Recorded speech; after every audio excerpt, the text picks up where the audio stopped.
자, 그러면 지금부터는 이 SQL문이라고 하는 것을 이용해서 우리가 실제로 데이터를 추가하고 삭제하고 수정하는 이 기본적인 방법에 대해서 살펴보도록 하겠습니다.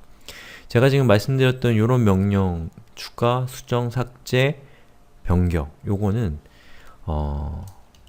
숫자가 많지도 않습니다. 예. 4개 밖에 되지 않아요. 4개. 그래서 추가는 insert, 수정은 update,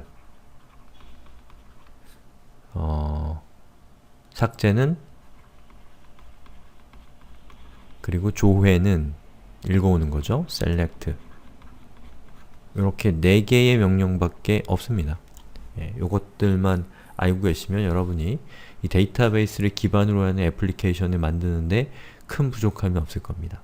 예, 그럼 한번 지금부터 여기 있는 요 SQL문을 제가 다루는 법에 대해서 간단하게 소개를 해드리도록 하겠습니다. 자, 우선 테이블이 생성이 됐는데 그 테이블에 현재 구조는 만들어져 있는 상태죠. id, title, description, created. 그런데 그 테이블에 아직 데이터는 없는 상태입니다. 우리가 엑셀 같으면 데이터를 쉽게 넣을 수 있겠지만 이 데이터베이스 시스템은 SQL을 통해서 데이터를 넣어야 되기 때문에 약간 여러분이 명령어를 알고 있을 필요가 있습니다. 자, 그러면 데이터를 한번 추가를 해볼게요. 자, insert into라고 입력하고요. 그리고 topic. 자, 이건 무슨 뜻이냐면 insert는 추가한다, into는 topic에다가 데이터를 추가한다 라는 뜻이 되겠죠. 자, 그 다음에 괄호 열고 title dsc riptin 그리고 created 라고 이렇게 입력하고 values를 하게 되면 자, 여기에 있는 요 title이라고 하는 것은 요거를 의미하고요. 이 description이 이거고 요거는 요게 되는 겁니다. 그리고 요 테이블의 이름 topic이 바로 요게 되는 거죠. 즉 topic이라는 테이블에 데이터를 추가할 건데 나는 title, description, created에 대한 이 데이터를 추가하겠다라는 뜻이고 여기에는 id가 없습니다. id가 없죠. id가 없는 이유는 곧 설명을 드리겠습니다. 그러면 데이터를 어디다가 추가할 건지만 적었고 실제 데이터의 내용은 여기 없죠? 바로 그 내용이 values의 괄호 안에 들어가게 됩니다. 자, 그러면 여기서 title, html 그리고 description은 html이란 무엇인가. 잠시만요. 자, 만약에 여러분이 윈도우를 쓰고 계시고 리눅스에 접속한 상태고 혹시 엑스쉘이라는 프로그램을 쓰고 있다면 여기 있는 요 지구 모양을 클릭하셔서 유니코드로 선택을 해주셔야지 한글 입력이 원활하게 될 겁니다. 그런데 그게 아니라 리눅스나 또는 OSX, 즉 맥에서 여러분들이 데이터베이스를 입력하는 거라면 이미 유니코드이기 때문에 특별히 조치할 것이 없습니다.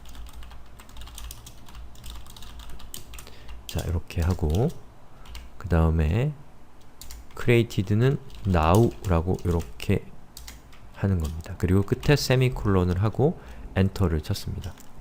자, 이렇게 되면 제가 지금 뭘 한 거냐면 자, 타이틀이 첫 번째 나왔죠? 바로 이 첫 번째 값이 타이틀이기 때문에 여기 있는 html이라는 value는 값은 타이틀의 값입니다. 자, 여기 있는 description이 두 번째 나왔기 때문에 이 두 번째 나오는 html이란 무엇인가 라는 요 값은 description입니다. 자, 그 다음에 세 번째 created가 세 번째 등장했기 때문에 now의 값은 created인 거죠. 자, 그 중에서 여기 있는 요 now라고 하는 것은 함수입니다. 함수.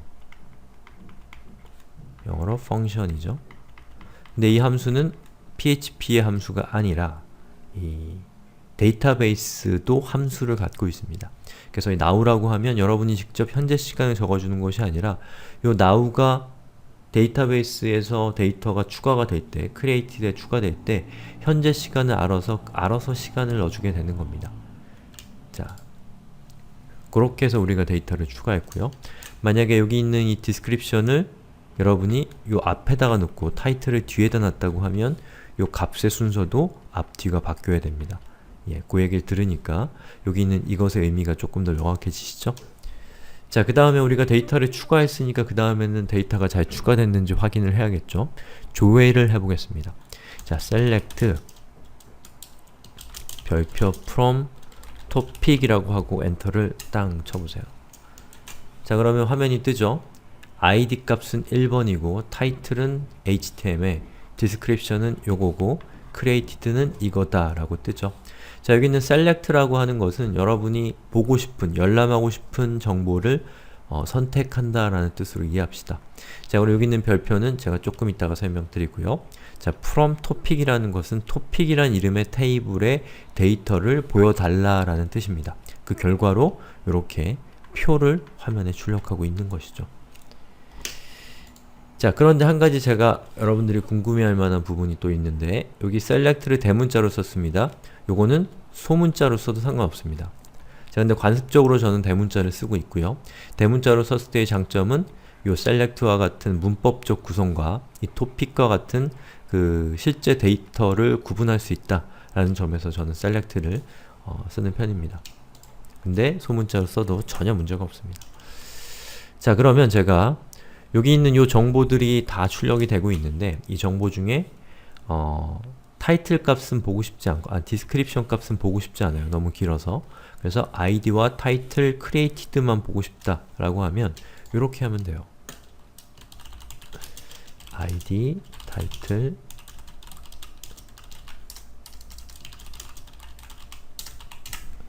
어때요? 이렇게 나오죠? 만약에 이거 두 개의 순서를 바꾸고 싶다면 이렇게 하면 되겠죠. 자, 여기에 있는 타이틀 뒤에 id를 놓고 앞쪽에 있는 id를 삭제하고 엔터를 치면 자, 보시는 것처럼 순서가 바뀐 것을 볼 수가 있습니다. 자, 그럼 제가 데이터를 한 번만 더 추가해 볼게요. 자, 제가 이렇게 입력했습니다. 자, 그리고 엔터를 치면 데이터가 추가가 될 건데 자, 보시는 것처럼 이렇게 에러가 났습니다. 자, 여기 있는 에러를 이렇게 잘 보시면 뭐라고 적혀 있냐면 에러가 났는데 near라고 되어 있죠. 어디 근처다. 즉, 예. 이 얘기는 무슨 뜻이냐면 여기 있는 요곳 요 내용 근방이라는 뜻이죠. 자, 요 내용은 요거죠. 요 근처에 어떤 에러가 될 만한 부분을 보니까 제가 into 뒤에다가 topic이라고 하는 테이블의 이름을 명시하지 않았어요. 자, 그런 경우에 이런 에러가 뜨고 이런 상황에서 여러분들은 이런 오류를 보고서 문제를 해결할 수가 있어야 됩니다. 자, 이렇게 들어가서 insert into topic 자, 이렇게 내용을 수정한 다음에 엔터를 치면 보시는 것처럼 OK 쿼리가 떨어지고 한 개의 행을 추가했다 라고 나오죠. 이 뒤에 있는 것은 소요 시간이라는 뜻입니다. 자, 그 다음에 제가 select from topic을 하면 보시는 것처럼 데이터가 추가가 됐고 제가 여기서 id의 값을 명시하지 않았음에도 불구하고 id의 값은 1씩 증가하고 있습니다. 그것은 우리가 데이터 테이블을 정의할 때 auto increment라는 속성을 줬기 때문에 데이터를 추가할 때 여러분이 id 값을 명시하지 않으면 보시는 것처럼 1씩 자동으로 증가한다는 겁니다. 자, 그 다음에 데이터의 내용을 한번 수정을 해보죠. 그 전에 하나만 더 해볼게요. 자, select 요 뒤에다가 where라고 하고 id는 2라고 하면 어떻게 될까요? 이렇게 됩니다. 즉, 여기 있는 요 명령은 요건 구문이에요. 이 문법에 따라서 여러분이 위치 같은 것들은 정해진 규칙에 따라서 써주셔야 됩니다. where가 앞으로 가면 안 돼요. 자, where id는 2라는 것은 id의 값이 2인 행을 검색하라는 뜻이죠. 자, 그렇게 해서 나온 값이 바로 여기에 있는 요 값이 바로 그 결과인 것이죠. 예. 자, 그 다음에 만약에 1을 하면 이렇게 되는 것이고요. 그리고 and id는 2를 하면 아니죠. 아무것도 안 나오는 거고 OR을 하면 둘 다 나오는 겁니다. 자, 왜냐? id 값이 1이면서 2인 행은 없잖아요. 그렇기 때문에 아무것도 출력이 안 된 거고요. id 값이 1이거나 id 값이 2인 행을 출력한 결과가 여기서부터 여기까지인 거죠. 그쵸? 자, 그 다음에 만약에 여러분이 그 정렬을 하고 싶다. 그럴 때는 order by id dsc 라고 하고 엔터를 땅 치면 보시는 것처럼 id의 값을 기준으로 해서 요거죠. id의 값을 기준으로 해서 dsc, descendant 작은, 나중에 추가된 데이터, 더 큰 데이터부터 출력되도록 하는 descendant를 먹인 거죠. 만약에 반대의 결과를 얻고 싶다라고 하면 여기를 asc, ascendant를 쓰시면 됩니다. 이게 오름차순, 내림차순에 해당되는 거예요. 자, 그리고 여기 있는 id 값 대신에 created의 값을 써도 시간에 따라서 정렬 상태가 바뀌겠죠. 자, 이렇게 해서 우리가 살펴본 것은 insert와 select, 그 다음에 update를 살펴보겠습니다. 자, update는 update로 시작을 하고요. 그리고 토픽의 그 테이블의 이름이 나와야 됩니다. 그 다음에 set 이라고 하고 title은 그리고 단따옴표, 쌍따옴표일 수도 있는데 쌍따옴표를 시작했으면 쌍따옴표로 끝나야 됩니다. 자, cascading style sheet 그리고 단따옴표, 그 다음에 콤마, description은 아름다운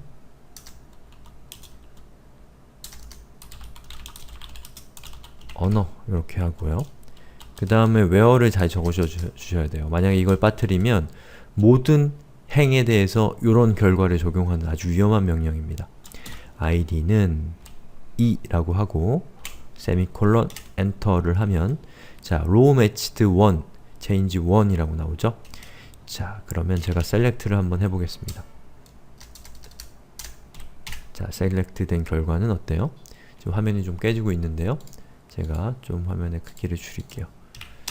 자, 이렇게 나오죠? 아까 cascading CSS라고 적혀있던 것이 cascading 스타일 시트로 바뀌었고 아름다움을 위한 언어라고 화면에 출력되고 있습니다. 어자가 잘린 거는 뭐 중요하지 않죠. 우리 수업에서 지금. 자, 그러면 제가 내린 명령을 한번 보면 이렇게 생겼어요. 자, topic이라는 테이블을 업데이트 한다 라는 뜻입니다. 자, 그리고 set이라고 하는 것은 어떤 데이터를 세팅할 거냐, 어떤 데이터를 변경할 것이냐인데, 자, 타이틀의 값은 cascading style sheet로 하겠다. 그리고 description의 값은 아름다운 언어를 위한 HTML, 아름다움을 위한 언어라고 이렇게 하겠다라는 뜻이고, 요 변경사항들, 여기 있는 요만큼의 변경사항을 어디에다 적용하냐면 id 값이 2인 행에 대해서 적용하겠다라는 뜻이기 때문에 바로 요 행을 대상으로 한 변경이 되는 겁니다. 아시겠죠? 자, 이렇게 해서 우리가 업데이트까지 했습니다. 그렇게 어려운 거 하나도 없잖아요. 자, 그 다음에는 뭘 할 거냐면 마지막으로 삭제까지 하고 SQL에 대한 기본적인 수업은 마치겠습니다. 자, 여기에 있는 요 값을 제가 이 행을 삭제하고 싶다 라고 하면, 자, 이렇게 하면 되죠. delete from topic where id는 2 하고 엔터를 치면, 자, 보시는 것처럼 아까와는 다르게 여기에 있는 요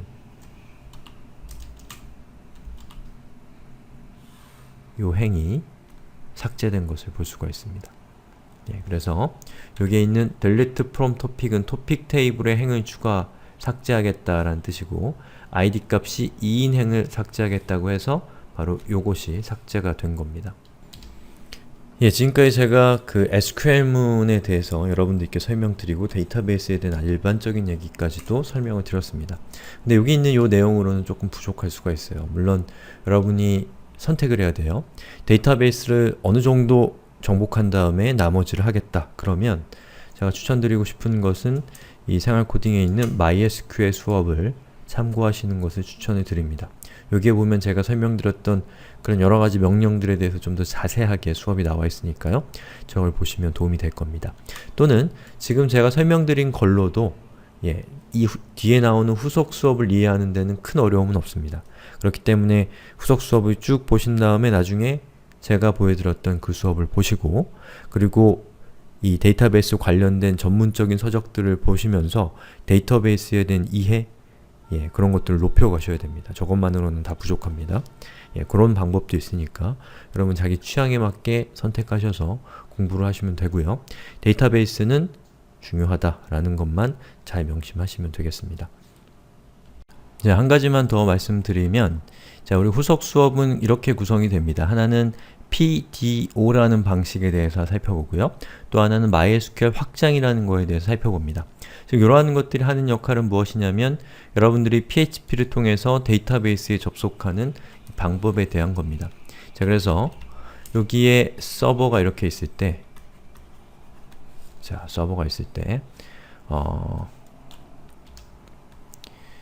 그 서버에 아파치가 있고요. 그리고 PHP가 있죠. 그리고 데이터베이스가 있습니다. 그리고 여기에는 웹브라우저가 있어서 사용자가 아파치에게 요청을 하면 아파치는 PHP인 걸 알게 되면 PHP 엔진에게 위임을 하죠. 그러면 PHP 엔진은 이렇게 생긴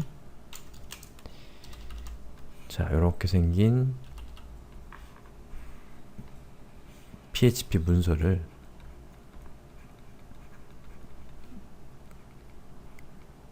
읽어서 거기 있는 내용을 위에서부터 아래로 쭉 해석해 나가죠. 그 과정에서 예를 들면 MySQL connection connect라고 하는 함수를 만나면 이 함수가 하는 역할은 이 데이터베이스 서버에 접속하라는 뜻입니다.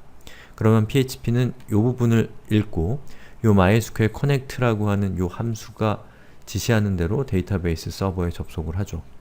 그 다음에 이 뒤에 나오는 여러가지 MySQL 관련된 함수들을 통해서 데이터베이스에 쿼리를 날리는 겁니다. SQL문을 보내는 거예요. 그럼 그 결과를 받아서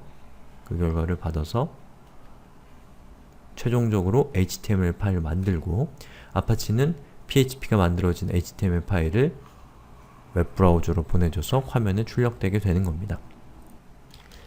이때 이 PHP에게 어떤 접속이나 또는 쿼리나 이런 것들을 지시하는 바로 여기에 해당되는 이런 함수들, 여기에 여러가지 스타일이 있습니다. 그 중에 하나가 MySQL 확장이라는 것이 있고요. 또 하나가 PDO라는 방식이 있습니다. 이렇게 두 가지가 있는데요. 하나 더 있다면 MySQLi라는 것도 있어요. 그런데 이 중에서 MySQL 확장은 더 이상 사용하면 안 되는 방식입니다. 왜냐하면 PHP 상위 버전에서 지원을 중단할 것으로 예고되어 있기 때문에 이 PHP 5.5나 또는 5.6에서는 더 이상 사용할 수 없는 기능이 될 수가 있습니다. 그렇기 때문에 이것은 사용하면 안 되는 기술이고 여러분은 PDO나 MySQLi 둘 중에 하나를 써야 됩니다. 근데 그 중에서 저는 PDO에 대해서 다룰 겁니다. 그게 어떤 특성을 갖고 있고 구체적으로 무엇인지는 그 수업에서 살펴봅니다. 그럼 MySQL 확장 기능을 우리가 공부할 필요가 있냐? 건 있습니다. 왜냐하면 아직까지로 PDO 방식으로 제작된 이 PHP 애플리케이션이 많지가 않고 기존에 만들어져 있는 수많은 이 PHP 애플리케이션들, 제로보드나 PHPB나 이런 여러가지 것들이 다 이 MySQL 확장이라고 하는 이 과거의 방식으로 구현이 되어 있기 때문에 여러분들이 그 코드를 이해하기 위해서는 MySQL 확장을 이해하셔야 된다라는 겁니다. 즉, 레거시, 기존에 이미 만들어져 있는 시스템을 레거시라고 하는데요. 레거시를 위한 학습이 따로 있고 앞으로 새롭게 만들 때 더 좋은 성능, 더 좋은 장점들을 갖고 있는 이 새로운 그 피처들, 새로운 기능들을 위한 이 학습이 따로 있는 거죠. 그래서 요거는 과거를 위한 학습이고 요것은 미래를 위한, 현재와 미래를 위한 학습이라고 할 수가 있습니다. 그래서 이 중에서 현재 자기에게 필요한 것이 무엇인가? 그건 여러분이 선택해서 공부하셔야 될 영역입니다. 워드프레스에 대해서 알고 싶다. 또는 기존의 시스템을 관리한다. 그럼 요걸 먼저 보셔야 될 것 같고요. 그리고 새로운 애플리케이션을 만들겠다. 과거는 나랑 상관없다. 그러면 PDO를 보시면 되겠습니다. 그리고 권장되는 것은 두 가지 다 보는 겁니다. 자, 이렇게 해서 이 데이터베이스에 대한 기본적인 어떤 기초적인 지식들을 전달하는 부분에 대한 수업은 여기까지 하고요. 나머지는 PHP에서 도대체 어떻게 데이터베이스를 제어하는가에 대한 구체적인 얘기, 바로 이것에 대한 얘기를 하도록 하겠습니다.